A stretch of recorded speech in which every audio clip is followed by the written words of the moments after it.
Pakistan film industry کے نامور writer ناصر ادیب گلبرگ لاہور میں رہتے ہیں۔ بیوی آمنہ الفت کے ہمراہ استقبال کیا۔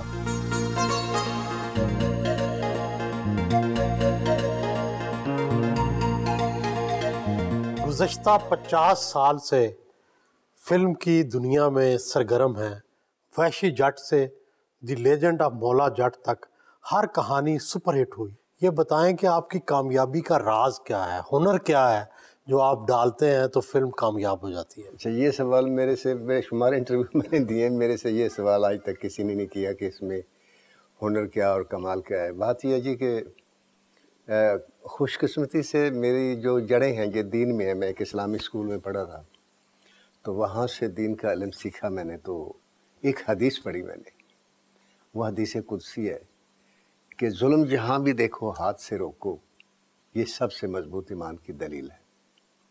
یہ مجھے حدیث بھولی نہیں۔ تو میں نے ہونے والے انسانوں پر ظلم کو بنیاد بنایا کہانی کی، اور ایک آواز اٹھائی جو اس کا مقابلہ کرتا ہے اور طاقت سے کرتا ہے، اور یہ بات لوگوں کو بہت پسند آئی۔ ناصر نام کے ساتھ ادیب کب لگایا اور اس کی وجہ تسمیہ کیا تھی؟ مجھے چونکہ مشہور ہونے کا بچپن سے شوق تھا، تو میں جہاں بھی کچھ لکھتا تھا تو اس کی کوئی صحیح پذیرائی نہیں ہوتی تھی۔ تو میں بہت پریشان تھا۔ تو میرے ایک بھائی تھے میرے سے بڑے، وہ ایک دن مجھے کہنے لگے یار میں نے اپنے مرشد کے پاس جانا ہے تو میرے ساتھ چل۔ چھوٹا سا ایک حجرہ تھا، اس میں وہ چادر اوڑھ کے سوئے ہوئے تھے۔ تو جس وقت ہم گئے اوپر تو انہوں نے آہٹ کی آواز سنی، تو وہ میرے بھائی نے سلام لیا۔ میرے ہاتھ میں اس دن اخبار تھا، اور وہ مشرق اخبار تھا۔ یہ وہ دن تھا جس دن صدر ناصر کی تصویر چھپی تھی مشرق اخبار کے ٹائٹل پیج پہ۔ تو میں نے جب سلام کیا تو انہوں نے میرا ہاتھ پکڑ لیا، تو پکڑ کے تو وہ کچھ پڑھنا شروع ہو گیا۔ تو مجھے کہتے جو میں پڑھتا جاؤں ساتھ پڑھتے جاؤں۔ تو میں نے کہا جی مجھے کچھ انعام دے دیں، ایسی دعا دے دیں کہ میں مشہور ہو جاؤں، مجھے مشہور ہونے کا بہت شوق ہے۔ کہنے لگے اچھا۔ تو وہ اخبار جو تھا نا میرے ہاتھ میں، وہ میں نے چارپائی پہ رکھ دیا تھا، تو وہ انہوں نے اٹھا لیا۔ یوں دیکھا تو کہتے تم اپنا نام جو ہے نا ناصر رکھ لو، میرا اوریجنل نام جو ہے وہ محمد نواز ہے۔ تو میں نے کہا جی ناصر صرف رکھ لو، اس کے ساتھ کچھ لگا دیں کیونکہ اس میں ردم نہیں ہے۔ تو کہنے لگے وہ آپ لگا لو۔ تو میں نے کہا جی ادیب لگا لوں؟ کہنے لگا دو۔ تو وہ ناصر ادیب بن کے واپس جب آیا تو میں نے ایک کہانی لکھی۔ ہفتے بعد مجھے لیٹر آ گیا کہ آپ کی کہانی بہترین سلیکٹ ہوگی اور آپ کو انعام ملے گا۔ اس کے بعد پھر ناول لکھے، اللہ تعالیٰ نے وہ بڑے ہٹ کیے، اور اتنے ہٹ ہوئے کہ اس پر فلم شروع ہو گئی۔ میں فلم انڈسٹری میں نہیں تھا، میں تو یہ ٹی وی پر پروگرام پروڈیوسر کے طور پر میں سلیکٹ ہو گیا۔ فلموں میں جو آپ ظلم و ستم دکھاتے ہیں، کیا اس طرح کے کچھ مناظر آپ نے اپنے بچپن میں دیکھے؟ ایک واقعہ ہے میرا بچپن کا کہ میرے باپ جو تھا اللہ ان کو کرے رحمت، وہ چراغ والی ایک بدماش تھے، ان پر میں نے فلم بھی لکھی، وہ بھی سپر ہٹ ہوئی۔ اس کے وہ دوست تھے، تو وہ جا رہا تھا تو وہ میرے والد صاحب کو ایک رائفل دے گا کہ یہ رکھ لیں۔ اس کے پاس 2 رائفلیں تھیں، تو میں واپسی پہ آ کر لے لوں گا۔ میرے والد صاحب نے وہ رائفل لے کر نا تو گھر میں وہ چارپائی کے نیچے گدے کے نیچے رکھ دی۔ ہمارے چچا تھے اور وہ ہمارے مخالف تھے، ان کو یہ بڑی بات دکھتی تھی کہ چراغ والی ان کے پاس آتا، اور ان کے روب کی وجہ سے سارا گاؤں ہمارے سے دبتا بھی تھا کہ ان کے پیچھے چراغ والی ہے۔ اس نے پولیس میں شکایت کر دی، تو دیکھا کہ حوالدار ایک گھوڑے پر ساتھ ایک سپاہی، تو وہ آ گیا۔ اس نے گھوڑے پر بیٹھے ہوئے کہا کہ حسین تیرے کول بندوق ہے؟ نجائز وہ چاہیے دی۔ میرے والد صاحب نے شاید زندگی میں پہلا جھوٹ بولا میرے سامنے۔ انہوں نے کہا میرے پاس کوئی رائفل نہیں۔ انہوں نے کہا تیرے ایک رات میں دے رہے ہیں تینوں، تے سویرے اگر رائفل نہ ملی تو پھر جو میں تیرا حشر کروں گا تو دیکھیں گا۔ وہ گھوڑے تو اترا ہے۔ صبح میں نے ناشتہ ماں سے بنوایا۔ یہ وہ ناشتہ میری ماں نے بنایا جو یا ہمارے گھر میں جب مرشد آتے تھے اس وقت بنتا تھا، یا جب ہمارے گھر میں داماد آتا تھا تو اس وقت بنتا تھا۔ وہ جناب ناشتہ ٹرے میں رکھ کے میں نے ان کو دیا، انہوں نے کھایا۔ کھانے کے بعد وہ برتن اٹھا کے میں چل پڑا واپس۔ تو جہاں وہ سو رہے تھے وہاں سے سفر اتنا تھا ہماری حویلی کا، جس میں تقریباً اس کے درمیان 1 بگھے کا فاصلہ تھا۔ ابھی میں درمیان میں پہنچا تھا تو مجھے آواز دی، ہائے میں مر گیا. یہ میرے باپ کی آواز تھی. وہ اتنے زور کی آواز آئی کہ میرے ہاتھ سے وہ ٹرے چھوٹ گیا. میں نے پلٹ کے دیکھا کہ میرے باپ کے بال اس نے ہاتھ میں پکڑے ہوئے تھے اور چپل تھی اس کے پاس. اس کو ہم کھیڑی کہتے ہیں پنجابی میں. اس کے نیچے کوکے لگے ہوتے تھے لوہے کے نا، وہ کبھی آپ نے دیکھے ہوں یا نہیں. اس سے وہ میرے باپ کو مار رہا تھا کمر میں، اور میرا باپ ہاتھ جوڑ کے نا منت کر رہا تھا. تو میری ماں دروازے میں بھاگ کے آئی تو کہندی پتر نس کے جا تے نادر نو بلا کے لائے، نادر شاہ نے. نادر شاہ وہاں سے رتو کالا گاؤں وہاں 1 میل کے فاصلے پر رہتا تھا. سہیل صاحب میں بھاگا ہوں وہاں سے، آپ یقین کریں گے میں ایک ہی رفتار سے بھاگا ہوں 1 میل. تو آگے جب گیا تو وہ نادر شاہ بیٹھا ہوا تھا، اس کے سامنے کافی لوگ بیٹھے تھے. میں ساہ من چڑھیا تو میں کیا میرے پیو نو پولیس مار رہی تو ماں میرے نے کیا کہ نادر شاہ نے بلا کے لیا. کہندا اچھا تو چل تے میں آ رہا تھانے. تو چوکی میں جو کرسی رکھی تھی اس پر نادر وہ شاہ جو تھا بدماش تھا وہ، اور وہ ایسے بیٹھا ہوا تھا. اور جو تھانے دار تھا وہ حوالدار تھا، وہ ادھر بیٹھا ہوا تھا، یعنی یوں جیسے آپ بیٹھے ہوئے ایک طرف چارپائی کے اوپر، اور باپ میرے زمین پر بیٹھا ہوا تھا. تو اس وقت میرے ذہن میں 4تھی کلاس کا بچہ تھا. میرے ذہن میں ایک بات آئی کہ جس کو کرسی پر ہونا چاہیے تھا وہ زمین پر بیٹھا ہو، اور جس کو زمین پر ہونا چاہیے تھا وہ کرسی پر بیٹھا ہو، کیونکہ وہ بدماش تھا. میرا باپ شریف تھا. خیر اس کے بعد وہ جب ہم گئے تو نادر شاہ نے کیا، پتر لے جا اپنے پیو نو. کوئی نہیں، جا لے جا. ہم آ گئے. وہاں سے نکلتے ہوئے جو میرے ذہن میں بات آئی وہ یہ تھی کہ شریف انسان کو عزت سے جینے کے لیے ایک بدماش کی ضرورت ہے. کیا فیوڈل سسٹم کے بھی خلاف ہیں؟ سخت خلاف ہو گئے. کیا سوشلسٹ ہیں؟ سوشلسٹ نہیں کہہ سکتے مجھے. میں صرف ایک بات کہتا ہوں کہ ازل سے ایک قانون ہے جس کو لوگوں نے اپنایا ہوا ہے، اور خاص طور سے فیوڈل نے اپنایا ہوا ہے کہ جس کی لاٹھی اس کی بھینس. حالانکہ ایسا ہوتا نہیں ہے. بحث تو اس کی ہونی چاہیے جس کی ملکیت ہے. نہیں، آپ کس طرح کا انقلاب چاہتے ہیں؟ میں اس طرح کا انقلاب چاہتا ہوں جیسے میرے حضور صلی اللہ علیہ وسلم انقلاب لے کر آئے تھے. کہ بس وہ ایک خلیفہ وقت کا قول ہے کہ اگر دجلہ کے کنارے ایک کتا بھی بھوکا مر گئی یا بکری بھی بھوکی سو گئی تو قیامت کے روز مجھ سے سوال ہوگا. یہ وہ باتیں ہیں جو یورپ نے اپنا لی. آپ کہاں کہاں پڑھے، کہاں کہاں تعلیم حاصل کی؟ میں سر پنجاب یونیورسٹی میں پڑھوں. میں نے AA کیا ہوا ہے. لوگ مجھے ان پڑھ سمجھتے ہیں میری فلمیں دیکھ کے. یہ بھی آپ کو مزیداری کی بات بتاؤں. آپ فوج میں بھی گئے؟ میں فوج میں بھی گیا. وہ مشہور ہونے کے چوک میں، اور اللہ سے ایک ہی دعا مانگتا تھا میں نے نماز میں، یا اللہ مجھے اتنا مشہور کر جب میں اس دنیا سے جاؤں تو اخبار میں خبر آئے جیسے یہ اللہ قدر خان کہتی کہ ایک آدمی چلا گیا اس دنیا سے. اس شوق میں میں گیا آرمی میں. جو سب سے پہلے وہ میجر تھے، سرور شہید تھے، جن کو نشان ادر سب سے پہلے ملا ایسٹ پاکستان میں. ان کے نا اخبار میں ہر سال فیملی سمیت انٹرویو چھپتا ہوتا تھا کہ انہوں نے یہ کیا وہ کیا. میں نے کہا یہ بڑا اچھا کام ہے. ادھر جاتے ہیں نشان حیدر لیتے ہیں. چلا گیا سر، سلیکٹ ہو گیا. جب ہم واپس آ رہے تھے نا تو پرویز مشرف میرے ساتھ تھا. یہ اور میں ایک بیچ میں، ہم 2 ہی آدمی سلیکٹ ہوئے تھے. تو یہ میرے پیچھے بیٹھے ہوئے تھے. اس نے لکیر دار قمیض پہنی ہوئی اور پینٹ پہنی ہوئی، ٹائی لگائے اور سگریٹ پی رہا تھا. تو میں نے پوچھا، میں نے کہا نشان حیدر کیسے ملتا ہے یار؟ کہتا ہے تم نے لینا ہے؟ میں نے کہا مجھے مشہور ہونے کا یار شوق ہے اس لیے تو میں آیا ہوں. کہتا ہے وہ ملتا تو ہے لیکن مرنے کے بعد ملتا ہے. میں سر گیا نہیں، میں بھاگ آیا.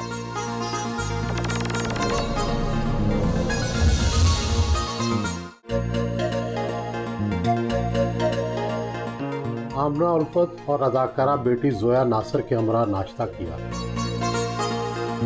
آپ کا تعلق ایک اردو سپیکنگ گھرانے سے، جبکہ ناصر ادیب صاحب کا تعلق پیور پنجابی گھرانے سے. دونوں کا گزر کیسے ہوا؟ آپ کو حیرت ہوگی کہ ناصر ادیب صاحب فلموں میں جس انداز سے لکھتے ہیں ڈائلاگ، گھر میں بالکل اپوزٹ ہے. کبھی اونچی آواز سے نہیں بولے، کبھی کسی کو زندگی پر گالی نہیں دی، کبھی کسی بچے کو ڈانٹا نہیں. یہ سارا ڈپارٹمنٹ میرے پاس تھا. تو مجھے یہ ایسا لگتا تھا کہ اگر انہیں گھریلو امور میں نے الجھا دیا، انہیں میں نے کہا جی مجھے شاپنگ پہ لے کے جاؤ، مجھے اب شادی میں بھی ساتھ چلو، اس طرح کی چیزوں میں اگر میں الجھاؤں گی تو اس شخص کی اڑان جو ہے نا وہ رک جائے گی. لڑائی کن باتوں پر ہوتی ہے؟ ایز سچ کبھی وہ گھمسان کی جنگ نہیں ہوئی. اچھا لڑائی اگر ہاں ایک چیز پہ ہوئی. یہ بچوں کو اسکول سے چھٹی کرا کے اسٹوڈیو ساتھ لے جاتے تھے میرے سے چوری، اس پہ لڑائی ہوتی تھی. کیا گھریلو ماحول کا اثر آپ کی فلمی رائٹنگز پر بھی نظر آتا ہے؟ وہ مجھے ان کے حسن سلوک سے پتہ چلا کہ انہوں نے جو مجھے فری ہینڈ دیا، اور اس فری ہینڈ میں جس طریقے سے پھر میں نے ہر چیز سے، ہر خوف خطرے، ہر ٹینشن، ہر ٹارچر سے لاپرواہ ہو کر جو میں نے کام کیا، تو ورلڈ ریکارڈ قائم کیا. پوری دنیا میں کوئی رائٹر ایسا نہیں ہے جس نے فیچر فلم میں 414 لکھی ہوئی ہے. گینیز بک آف ورلڈ میں میرا نام چلا گیا. ایک اور انسیڈنٹ ہوا، میری عادت تھی کہ صبح ساتھ چھوٹی سی ایک مارکیٹ تھی، ان دونوں بچیوں کو، یہ اس کو اور ساشا جو سے بڑی رہی، میں چجی دلا کے نا تو پھر میں نے جانا ہوتا تھا اسٹوڈیو. تو میں رات دیر سے آتا تھا، میں صبح 11 بجے 12 بجے سے پہلے اٹھتا نہیں تھا، تو 11-12 بجے تک میرے، جب میں اٹھتا تھا 10-12 ڈائریکٹر یا 5-7 پروڈیوسر بیٹھے ہوتے تھے، اور یہ اس دوران ان کو ناشتے 12 بجے تک دے رہی تھی، پراٹھے کھلا رہی ہوتی تھی. ایک پروڈیوسر اسی طرح بہت غصے میں تھا، تو آیا تو آگے اس کی شوٹنگ تھی، مطلب وہ ڈائریکٹر ویٹ کر رہا تھا. تو میں نکلا باہر جب، تو میں نے ان کو لیا، میں نے کہا جی میں پہلے انہوں نے چیزی دو عالم خیال میں اسٹوڈیو آئے، کہنے نا صاحب تسی ہوں گھر جاؤ، تسی اپنا بچیاں نو چیزی دعاؤ، کم پھر کر لیں گے. جب اس نے یہ بات کی نا، میں نے جیب سے 10,000 روپیہ نکالا. میں کہ سر اے پیسے رکھو کہ میں کرنا کم نہیں کرنا. جڑا شخص میری بچیاں دی عزت اور انہوں نے جڑے خواہشات نے انہوں نے کوئی چیز حرف رکھتا، میں کہ میں انہوں واسطے تو میں کام کر دوں. یہ کتنے بچے ہیں اور کیا کیا کر رہے ہیں؟ ہاں جی ماشاءاللہ جی 5 بچے، اور بڑا بیٹا جو ہے الحمدللہ by profession he is chartered accountant, اور اس وقت جے ایس انویسٹمنٹ جو ہے جے ایس گلوبل اس کا وہ چیف ایگزیکٹو ہے. اور اس سے جو چھوٹا بیٹا ہے اس نے ماشاءاللہ سے MBA کیا، پھر نیشنل بینک میں اس نے جاب کی، پھر اس کو ماشاءاللہ سے امریکہ سے جاب آفر آئی، وہاں کی جو گورنمنٹ جاب ہے اس کی وہاں پہ فائنینشیل سیکٹر میں. اور اس سے جو چھوٹا ہے وہ بہت پڑھاکو تھا، اس نے A لیولز میں اسٹریٹ A's لیے، ٹورنٹو یونیورسٹی میں اس کا ایڈمیشن ہوا الحمدللہ.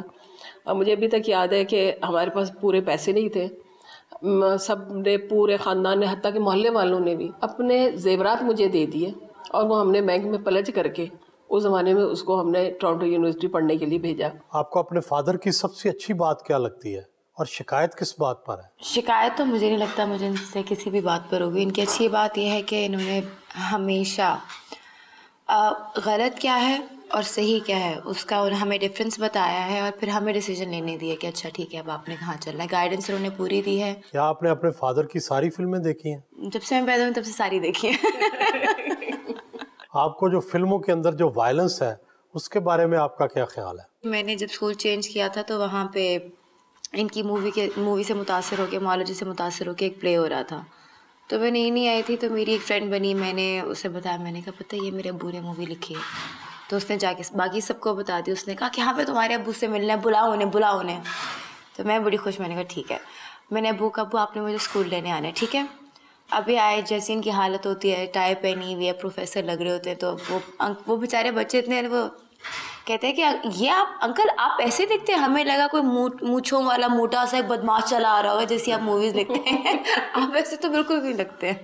کیا آپ کو اپنے والد کی کیا صلاحیت لگتی ہے جو یہ ہر فلم ان کی کامیاب ہو جاتی ہے؟ کی اسٹوری ٹیلنگ بہت اچھی ہے، اور ڈائلاگس تو خیر ہم جانتے ہیں کتنے اچھے ہیں. والد کے بعد آپ بھی شوبز کی دنیا میں آپ نے قدم رکھ دیا ہے، تو کیسا لگتا ہے؟ کیا لوگ کتنا ویلکم کرتے ہیں یا والد کی وجہ سے مشکلات پیش آئیں؟ لوگ بہت عزت کرتے ہیں، بیٹی بنا لیتے ہیں جب ان کو پتہ چلتا ہے، کیونکہ ابو نے کس کس کے ساتھ ہے جو کام نہیں کیا. ان سب کی گود میں بڑی ہوں، سب نے مجھے بچپن سے دیکھا ہے. اور مشکلات یہ ہیں کہ ان کے نام کو پہ پورا اترنا یہ بہت بڑا ایک پریشر ہے. اپنے بیڈ روم میں آئے،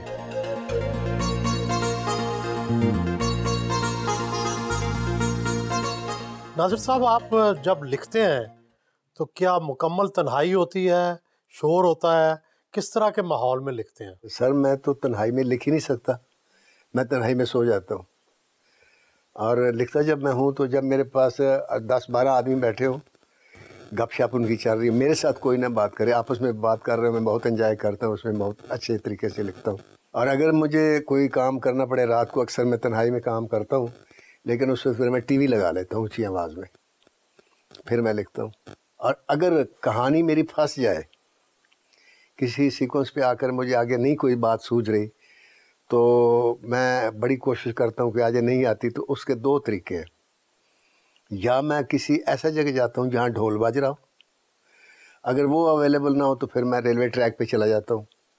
وہاں میرے پاس سے ٹرین گزرتی ہے, وہ گڑ گڑ گڑ گڑ گڑ گڑ گڑ گڑ, اس سے میرا ذہن کھل جاتا ہے. یہ میری وہ ماں ہے جس نے, ان پڑھ ماں تھی میری, اور میں رائٹر بننا چاہتا تھا. تو ایک دن میں رو پڑا, میں نے کہا ماں میری میں کامیاب نہیں ہو رہا. تو میری ماں نے سحری کے وقت مجھے اٹھایا اور کہا پتر مینو یہ تو نہیں پتا تو کہ بننا ہے. یہ ڈائلاگ مجھے آج تک یاد ہے. لیکن تو جو بھی بننا ہے تو لاہور لگ ون, ایک دن تو اپنے کناں نال سن سے کہ ماں یہو جہا پتر مڑ کے نہیں جمے گی. گھر سے روانہ ہوئے, بیگم نے رخصت کیا.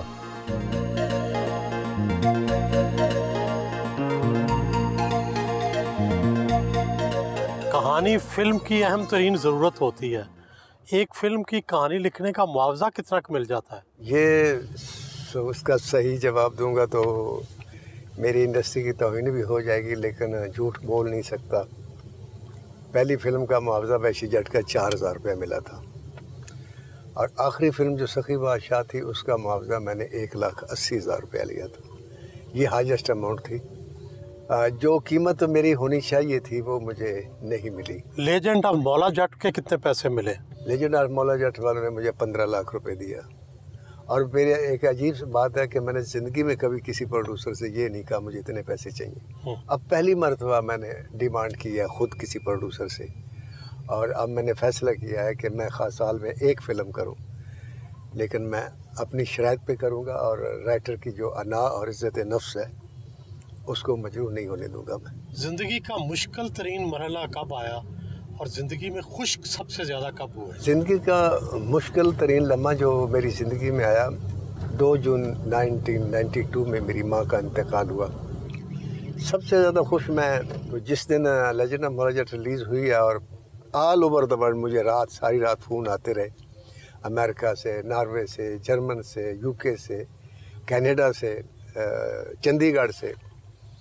تو اس دن مجھے محسوس ہوا کہ آج میں پھر اسی مقام پر آ کر کھڑا ہو گیا ہوں. تو یہ میری خوشی کا سب سے بہترین لمحہ تھا.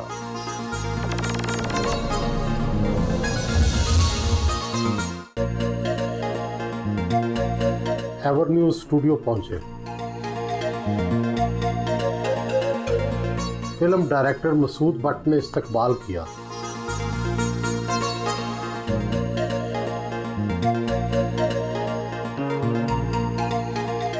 گزرے وقتوں میں اسٹوڈیو کا ماحول کیسا ہوتا تھا, کیسی رونق ہوتی تھی, اور آج یہاں قبرستان کا سا سما ہے.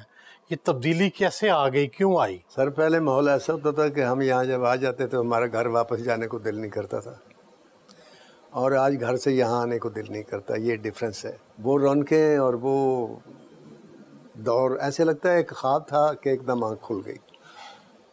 کیونکہ سلطان رائی صاحب کا جس وقت انتقال ہوا 96 میں, تو ایک اخبار نویس نے, رپورٹر نے میرے سے سوال کیا تھا ان کے گھر پہ کہ سلطان رائی مر گئے, آپ کیا کہیں گے؟ تو میں نے بڑا اپنا تاریخی جملہ بولا تھا. میں نے کہا ایک گولی چلی 17 آدمی قتل ہو گئے. کہتا جی 17 کیسے ہو گئے؟ تو ایک سلطان رائی صاحب قتل ہوئے. میں نے کہا نہیں.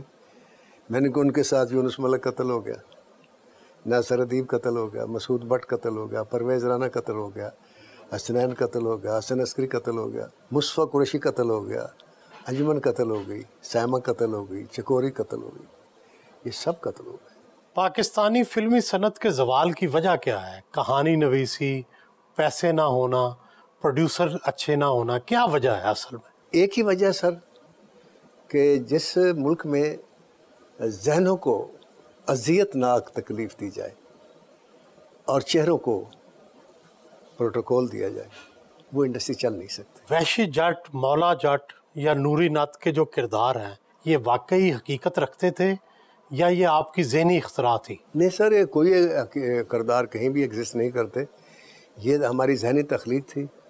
تو جب سپر ہٹ ہوگی تو یہ ہوتا, میں نے دیکھا کہ جب کوئی جیسے تاج محل بن جاتا ہے نا تو پھر سارے لوگ کہتے ہیں جس کا رنگ میں نے کیا تھا، لیکن وہ ہسٹری کا حصہ بننے کے لیے وہ مختلف باتیں کرتے ہیں. وہ پھر بعد میں پتہ چلا جی کوئی مولا جٹ بھی تھا، پتہ نہیں کسی گاؤں میں رہتا تھا. تو مولا جٹ تو کئی ہو گئے، یہ کوئی نام ایسا تو نہیں کہ جو اس سے پہلے نہیں رکھا گیا. کئی لوگ یہ کہتے ہیں کہ مولا جٹ جو پرانی مولا جٹ تھی وہ اس وقت جنرل ضیاء کے استبداد اور آمریت کے خلاف ایک آواز تھی. کیا واقعی ایسا ہے؟ جی میرے ذہن میں صدر ضیاء الحق نہیں تھا، میرے ذہن میں اس ملک کا وہ سسٹم تھا جو میں نے 1958 میں میں نے مڈل کلاس پاس کی. تو اس وقت میرے ذہن میں یہ بات تھی کہ یہ جو سسٹم چل رہا ہے ہمارے ملک میں، اس میں ہر چیز دب رہی ہے.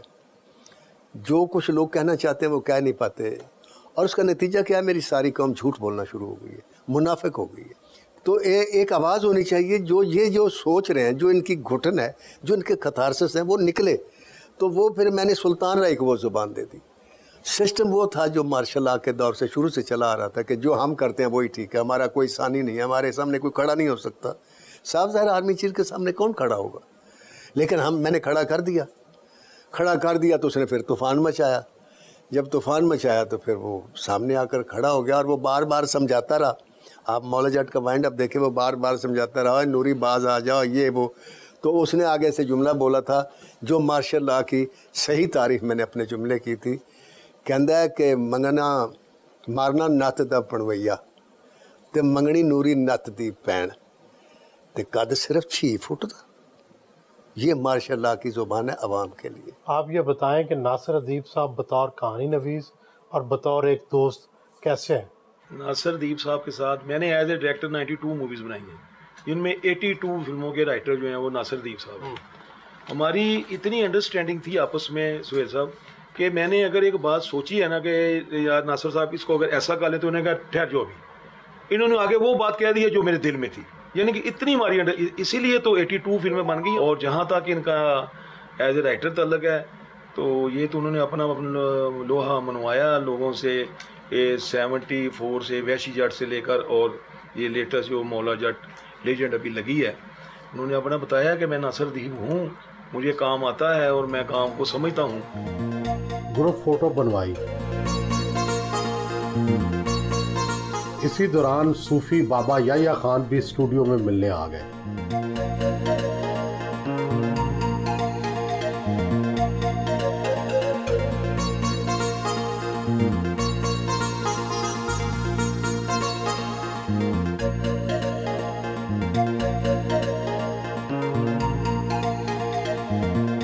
زندگی میں خبز سے خوبصورت چہرہ کہاں اور کب دیکھا؟ کتنا ہی خطرناک سوال کیا ہے آپ نے.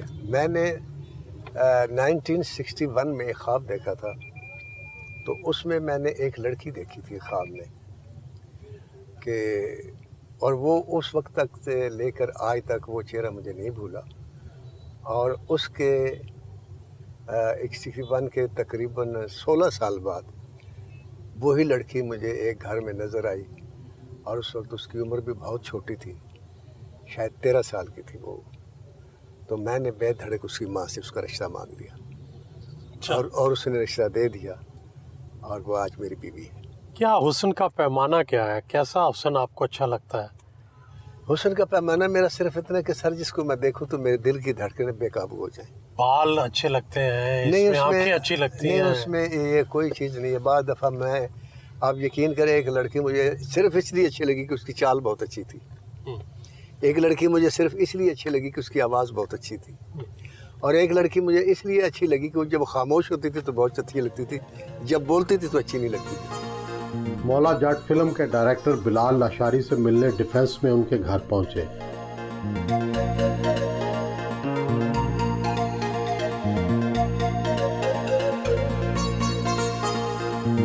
فلم جو ہے دا لیجنڈ آف مولا جٹ، اس میں ناصر ادیب صاحب کی کہانی اور مکالمے، ان کا کامیابی میں کتنا دخل ہے؟ بہت زیادہ دخل ہے. بلکہ جب شروع میں فلم بنانے کا میں سوچ رہا تھا تو جس طرح کی میں نے فلمیں دیکھی، میرے جو انفلوئنسز تھے، مجھے تھا کہ اب باہر بھی جس طرح فلمیں بن رہی ہیں وہ بہت زیادہ ایکشن اور ویژول پہ چلتی ہیں، اور مجھے تھا کہ اس میں ڈائلاگ کم سے کم ہوں اور زیادہ سے زیادہ اس میں ان کے بغیر دکھایا جائے, فلم بنائی جائے. جب وہ اسکرپٹ پہ کام ہو رہا تھا تو ان کی بہت ساری پرانی فلمیں, اور وہ فلمیں اتنی کامیاب کیوں تھیں, تو وہ ناصر صاحب کا اپنا ایک سٹائل ہے, جس طرح وہ کہتے ہیں نا شیکسپیئر کا اپنا ایک سٹائل تھا, تو یہ پنجابی مجھے لگتا کہ وہ شیکسپیئر ہے, کہ جو ان کا ایکسپریشن تھا, جو ایک سٹائل تھا, تو مجھے لگا کہ اس کو ہم نے اگنور نہیں کرنا بلکہ استعمال کرنا ہے, اور ان ڈائلاگس کے ارد گرد فلم بنا دی ہے. اور یہ اب ہمیں پتہ بھی چل رہا ہے جب فلم اتنی کامیاب ہوئی ہے کہ لوگ وہ ڈائلاگس گھر لے کے جا رہے ہیں. پرانی کہانی ہے اور جو نئی کہانی ہے مولا جٹ, میں نے ان سے پوچھا, یہ کہتے ہیں کہ کردار تو اس کے صرف میرے ذہن کی اختراع ہیں, یہ کوئی حقیقی کردار تو نہیں تھے. تو آپ نے کوشش کی کہ کوئی ریلیٹ کیا جائے ہسٹری سے یا کسی اور چیز سے؟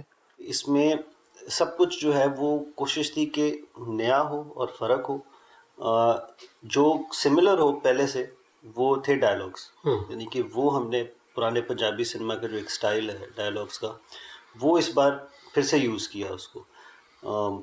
لیکن جو کردار ہیں ان کو پھر ہم نے تھوڑا اور ایوالو کیا اس فلم کی سٹائل کے حساب سے. آپ ایک نوجوان خون, یہ ایک پرانے تجربہ کار, یہ جو امتزاج تھا, یہ جو ملاپ تھا, اس میں ظاہر تضادات بھی آئے ہوں گے, آپس میں اختلافات بھی ہوں گے, اور کئی چیزوں پہ ظاہر ہے ایک دوسرے سے سیکھا بھی ہوگا. کون سا ایسا مرحلہ آیا جب تضادات آئے؟ ہم شروع میں بات کرتے تھے یا ناصر صاحب کوئی مجھے چیز سمجھا رہے ہوتے بتاتے تو وہ ہم ایک جیسے کہتے ہیں ایک پیج پہ نہیں تھے, تو یہ کوئی اور بات کر رہے ہوتے تھے, میں کوئی اور بات کر رہا ہوتا تھا. لیکن اس میں تو ان کو ہی کریڈٹ جاتا ہے کیونکہ میں ایز اے ڈائریکٹر تھا, اس کے پیچھے ایک ویژن تھی, تو میں اس کو چینج نہیں کر سکتا تھا کیونکہ وہ پرانے سنیما کی طرف میں نہیں جانا چاہتا تھا. ان کو آنا پڑنا تھا پورا ہماری طرف, اور وہ اس ایج میں اور اتنے ایکسپیرینس کے بعد اور اتنی ایک سٹائل کی فلمیں بنانے کے بعد وہ چینج کرنا اپنے آپ کو, وہ کوئی آسان کام نہیں ہوتا.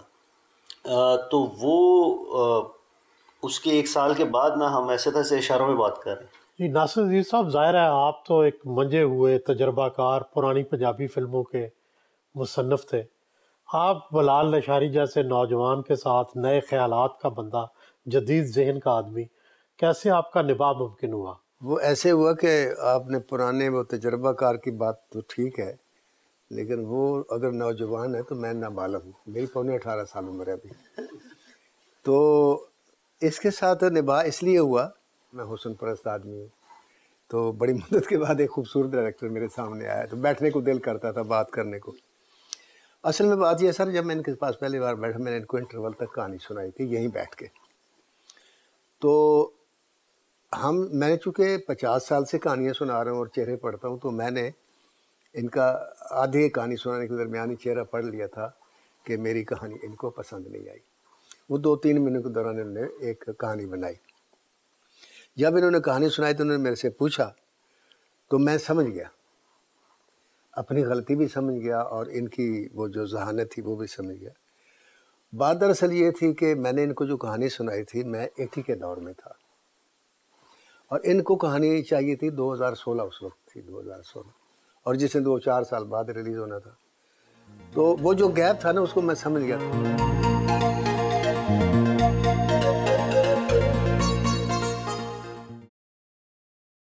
باقاعدگی سے نماز پڑھتے ہیں.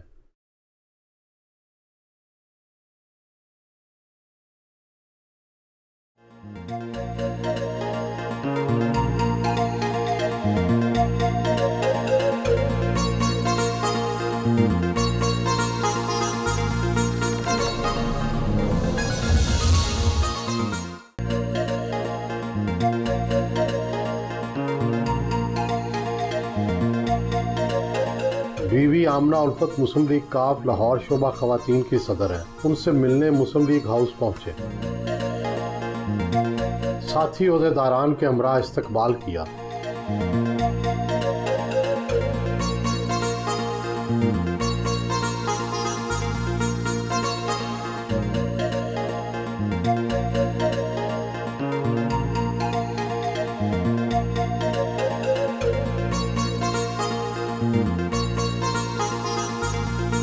مسلم لیگ کاف کے سیکرٹری جنرل کامل علی آغا سے ملنے ان کے دفتر آئے.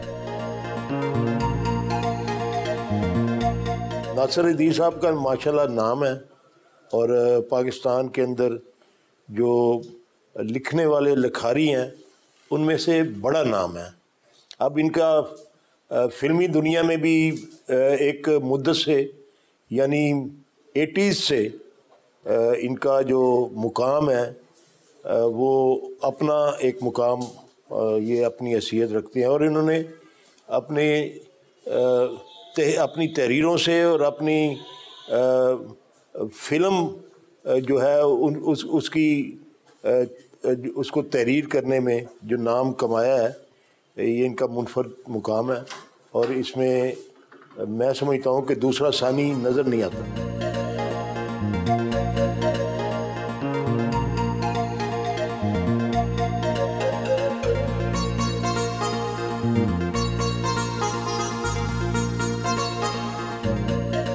شام کے وقت گھر واپس آئے.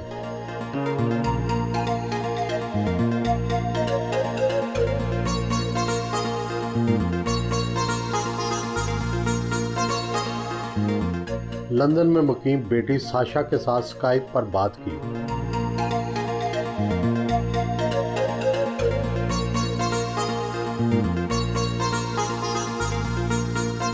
رات کا کھانا فیملی کے ہمراہ کھایا.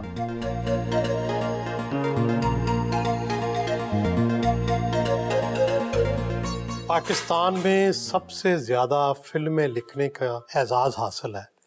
حکومت پاکستان نے آپ کو اس حوالے سے ایوارڈ بھی دیا. یہ فرمائیں کہ کیا آپ نے جو خدمات انجام دی کیا ان کا صلہ آپ کو مل گیا؟ اگر میں اپنے کام کے ساتھ خود انصاف کر کے فیصلہ کروں تو یہ ایوارڈ مجھے وحشی جٹ کے بعد مل جانا چاہیے تھا. بہت دیر سے ملا, لیکن خوشی اس بات کی ہے کہ جب ملا تو سب نے کہا یہی لفظ بولے کہ بہت پہلے مل جانا چاہیے تھا. آپ ٹھنڈے اور معتدل مزاج کے آدمی ہیں, لیکن آپ کی فلموں میں مار کٹائی تشدد کے واقعات بہت زیادہ ہوتے ہیں. یہ وائلنس آپ کے اندر کہاں چھپا ہوا ہے؟ ایک دفعہ ایک آدمی نے میرے سے سوال کیا تھا کہ اگر آپ رائٹر نہ ہوتے تو کیا ہوتے, تو میں نے جواب دیا تھا یا میں بہت بڑا بدماش ہوتا یا ڈاکو ہوتا. میں کسی آدمی کے ساتھ بحث نہیں کر سکتا, کیونکہ میں دیکھتا ہوں جب وہ بول رہا ہوتا لوگ اسے غلط سمجھ رہے ہوتے ہیں, میں اسے صحیح سمجھ رہا ہوتا ہوں. کیونکہ جیسے میں نے پہلے کہا نا کہ سسٹم نے انسان کو اتنا مجبور کر دیا ہے کہ وہ اب بولتا نہیں ہے, اب وہ ابلتا ہے, وہ اگلتا ہے. وہ مجھے برداشت کرنا پڑتا ہے, اور اس وقت تک برداشت کروں گا جب تک کہ یہ سسٹم اس آدمی کو نارمل نہیں کر دیتا. کیا وائلنس کا جو خاکہ ہے یا تشدد کا جو یہ خاکہ ہے آپ نے کسی تحریر میں پڑھا, کہیں کوئی منظر محفوظ ہو گیا, یہ کیسے آپ کی یاد میں بار بار تازہ ہوتا ہے؟ نہیں, میں نے تحریر میں تو نہیں پڑھا, لیکن جو میں نے ہسٹوریکل ناول پڑھے نسیم حجازی کے اور محمد سعید کے, تو ان میں جو جنگیں ہوتی تھیں وہ, یا اسلامی تاریخ میں جو میں نے وہ پڑھی, تو میرا جو تشدد ہے اگر آپ غور سے دیکھیں یہ عجیب و غریب قسم کا میرے اوپر الزام ہے. مجھے یہ بتائیں کہ تھپڑ کا جواب تھپڑ ہے یا تھپڑ کا جواب دوسرا گال آگے کر دینا ہے. یہ دو فلسفی چلتی ہیں نا کہ سسٹم میں زیادتی ہر شعبے میں اتنی بڑھ گئی ہے کہ برداشت جو ہے وہ جواب دے گئی ہے. اور اس کا جواب یہی ہے, اس کا تشدد کا جواب تشدد سے. اور دیکھیں میں نے کہاں تشدد, آج تک میری کسی فلم میں آپ نے 6 مہینے کے بچے میں تیر لگتے دیکھا؟ آج تک میری کسی فلم میں آپ نے سر جو ہے وہ نیزے پہ لٹ کر دیکھا؟ آج تک کہیں آپ نے میری فلم میں دیکھا کہ میں بہن کو ننگے سر ننگے پاؤں اور اس میں بچیاں بھی ہوں اور 17 آدمی اور کو 1700 کلومیٹر دور لے کر جاؤں اور ان کے بھائی کا سر جو ہے وہ نیزے پر لٹکا ہوا, یہ منظر دیکھا کہ بھی آپ؟ میں تو ایک بدماش جب بدماشی کر رہا ہے تو اس کو روکنے کے لیے ایک ہیرو آتا ہے, وہ اس کے ساتھ لڑتا ہے, تو صاحب ذرا جو لڑے گا تو زخم بھی لگیں گے, گولی بھی چلے گی, تلوار بھی چلے گی, ٹوکا بھی چلے گا, خنجر بھی چلے گا. مسئلہ تو ایک دوسرے سے جیتنا ہے. آپ خود لکھاری ہیں, لیکن آپ کا اپنا پسندیدہ مصنف ادیب اور شاعر کون ہے؟ شاعر میرا پسندیدہ صرف ایک ہی ہے جی, وہ فار ایور ہے, وہ علامہ اقبال ہے. اور نثر نگاروں میں میرا خلیل جبران پسندیدہ رائٹر ہے. اگر فلم انڈسٹری کی بات کروں, پاکستان فلم انڈسٹری کی, تو میرا پسندیدہ رائٹر جو ہے وہ حسین قادری ہے. میں اسے پنجاب فلم انڈسٹری کے, پنجابی فلم انڈسٹری کے شیکسپیئر مانتا ہوں. لیکن دکھ مجھے یہ ہے جو آپ کے میں اس پروگرام کی وساطت سے ایک بات کرنا چاہتا ہوں اگر اجازت ہو, کہ جو قوم اپنے ذہنوں کو یا جو ان کے جو ایک ذہنی اثاثہ ہوتا ہے اس کو جب اگنور کرتی ہے تو اس مستقبل، اس قوم کا مستقبل جو ہے وہ ختم ہو جاتا ہے. کیونکہ دنیا کی ہر قوم ذہن سے بنی ہے. ہر قوم اس وقت قوم بنی ہے جب اس کی سوچ بدلی گئی. ہم سوچ بدلتے ہیں قوم کی، لیکن ہمیں 2 نمبر کا کیا کہ ہماری فلم انڈسٹری کو اون نہ کر کے اس عمل کو روک دیا گیا. ہم مجبوراً یہ بدماشوں کی فلمیں لکھنے پر مجبور ہو گئے. جب میں رائٹر بنا تھا، آپ یقین کریں کہ نہ تو وکیل کو ٹچ کر سکتا تھا، نہ عدلیہ کو ٹچ کر سکتا تھا، نہ M P M N S کو. یہ سارے میرے لیے مقدس گائے تھیں. پیچھے 2 موضوع تھے، یا ذاتی دشمنی یا گلیوں کے گنڈے. تو میں نے گلیوں کے گنڈے کا انتخاب نہیں کیا، میں نے ذاتی دشمنی لے لی، میں نے وحشی جٹ لکھی. تو یہ تو مجبوراً ہے. میرے اس وقت وحشی جٹ میں گنڈاسا سب سے بڑا اوزار تھا، اس کے بعد رائفل آ گئی. کیا گنڈاسا واقعی پنجاب کا ہتھیار ہے؟ گنڈاسا بھی ہے، کلہاڑی بھی ہے، چھوی بھی ہے. یہ تینوں، اور ایک برچھی ہے، اور ایک بلم ہے، ایک نیزہ ہے. یہ سارے اوزار ہیں، یہ پنجاب کے اوزار ہیں. 50 سال سے پاکستانی فلم انڈسٹری کے ساتھ کام کر رہے ہیں. کون سے اداکار کے ساتھ کام کرنا سب سے اچھا لگا؟ وہ صرف سلطان راج تھا. چند قدم دور بھارتی پنجاب میں کامیڈی فلموں کا رجحان بہت زیادہ ہے، جبکہ ہمارے ہاں تشدد اور مار دھاڑ ہے. تو یہ فرق کیوں ہے دونوں کے مزاجوں میں؟ جس ملک میں محنت کی پیسے جو ہیں ضرورت بتا کر دی جائے، اس ملک میں آپ کیسے کامیڈی فلم بنا سکتے ہیں؟ میری بیوی بیمار ہے، مجھے پیسے چاہیے، میں نے گاڑی بدلنی ہے، پیسے چاہیے، میری گاڑی ورک شاپ میں ہے. تو اس سے کتنی ایک انسان کی انہا کی اس سے زیادہ تذلیل کیا ہو سکتی ہے؟ اور ہم جو لوگ ہیں، ہم خون بیچتے ہیں، ہم ہاتھوں سے محنت نہیں کرتے، ہم راتوں کو جاگتے ہیں. ہم اب نارمل لوگ ہیں، ساری رات جاگ کر لکھتے ہیں.